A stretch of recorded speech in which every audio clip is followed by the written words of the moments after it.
Hello everybody.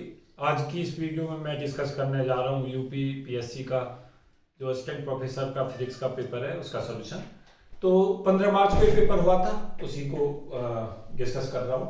तो questions में पूछा गया था, कोहेरेंस लेंथ पूछी गई थी और फ्रीक्वेंसी दे रखी थी 3000 हर्ट्ज। तो कोहेरेंस लेंथ का फॉर्मूला होता है सी अपॉन फ्रीक्वेंसी। तो सी की वैल्यू 3 गुणा 10 की पावर 8 रख दें, फ्रीक्वेंसी की वैल्यू 3000 रख दें, तो ये 100 किलोमीटर इसका आंसर मार्क करके आना था, जो आंसर ए था।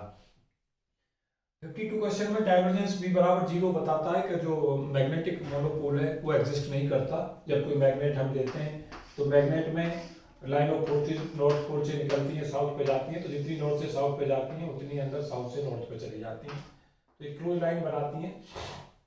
तो डाइवर्जेंस बी 0 अपने आप में बताता है कि मोनोपोल एग्जिस्ट नहीं करते। उसके अलावा कॉमन इमिटर एम्पलीफायर का क्वेश्चन था, जिसमें इनपुट दे रखा है और इनपुट और आउटपुट का फेज पूछा है। तो इनपुट जब हमारा पॉजिटिव साइकिल जाती है तो आउटपुट हमारा रिवर्स में चलता है, तो 180 का फेज इसमें मिलता है कॉमन इमिटर एम्पलीफायर में, जबकि कॉमन बेस कॉमन कलेक्टर में 0 फेज डिफरेंस होता है।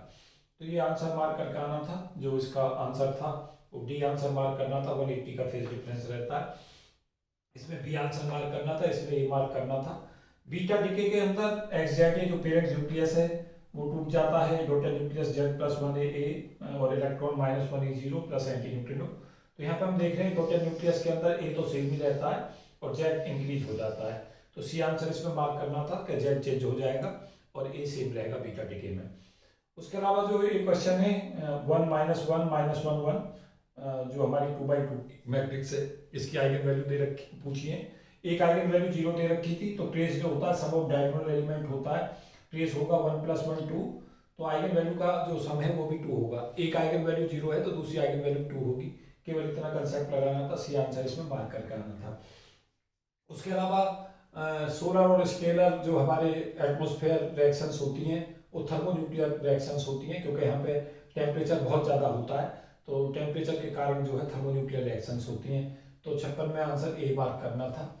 वेव फंक्शन दे रखे थे 4, e की पावर x, x की पावर n, e की पावर -x और sin x। sin x इसमें एक्सेप्टेबल वेव फंक्शन है, क्योंकि sin x जो है इस तरीका से वेव फंक्शन आएगा, और ये जो वेव फंक्शन है वो जो वेव फंक्शन की प्रॉपर्टी उनको सबको ओबे करता है। कंटिन्यूस भी होता है, उसके बाद सिंगल वैल्यूड भी होता है और डेरिवेटिव भी कंटिन्यूस होता है, तो सारी जो प्रॉपर्टी है वो ओबे करता है, तो sin x इसमें आंसर मार्क करना था। आइंस्टीन के B1 और Bnn कोफिशिएंट जो होते हैं B12 और B21 ये इक्वल होते हैं, तो 1/1 उनकी रेशो होगी, तो डी आंसर इसमें मार्क करना था, इसमें सी मार्क करना था, इसमें ए आंसर मार्क करना था।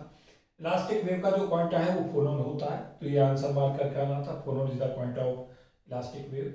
डीएलेम्बर्ट प्रिंसिपल जो है वो रिड्यूस करता है प्रॉब्लम को, काइनेटिक्स को इक्विवेलेंट स्टैटिक प्रॉब्लम्स में, तो ये आंसर इसका मार्क करके आना था। बीटा और अल्फा जो ट्रांजिस्टर के होते हैं, अल्फा जो करंट गेन होती है वो होती है कॉमन बेस के लिए और बीटा करंट गेन होती है कॉमन एमिटर के लिए, तो बीटा बराबर alpha upon 1 minus alpha answer mark करना था, सी आंसर था इसका। उसके अलावा मेसोन जो होते हैं नॉट करंट पूछा था, तो एक में दे रखा है मेसोन स्टेबल होते हैं, जबकि मेसोन अनस्टेबल पार्टिकल होते हैं, तो मेसोन जो है ये आंसर मार्क करना था कि मेसोन स्टेबल है, करेक्ट नहीं है। डी बराबर epsilon naught T plus P होता है, ये हम सब जानते हैं, T electric displacement vector, E electric field और पी पोलराइजेशन वेक्टर है, तो ये रिजल्ट सीधा ही पूछा था। Sine equal to √2/L sin n pi x/L में फंक्शन दे रखा था, इसके करस्पॉन्डिंग एनर्जी आइगन वैल्यू पूछी थी। तो पार्टिकल इन बॉक्स की प्रॉब्लम है, इसका एनर्जी आइगन वैल्यू n²h²/8ml² होगा, बी अल्टरनेट इसका सही था। Ex की वैल्यू दे रखी थी E0 cos kz plus omega T, और ई वाई दे रखा है E0 sin kz plus omega T, तो Ex अपॉन E0 का square plus E Y upon E0 का स्क्वायर बराबर 1 हो जाएगा, क्योंकि cos square theta plus sine square theta 1 हो जाएगा, तो ये सर्कुलर पोलराइजेशन को शो कर रहा है।